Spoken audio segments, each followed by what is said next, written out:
Okay, so the plot thickens because it apparently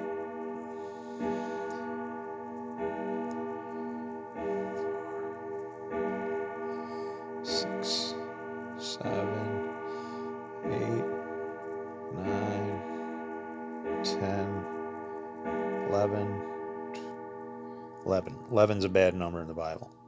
That was at 22-second mark. Anyway, yeah, the plot thickens because it looks like Jesse actually had 8 sons, but only 7 are named, which means he's got an eighth unnamed son and 2 daughters. Hmm. Structure's there, guys. There's a flow to the thing. That's all I can say. Shalom.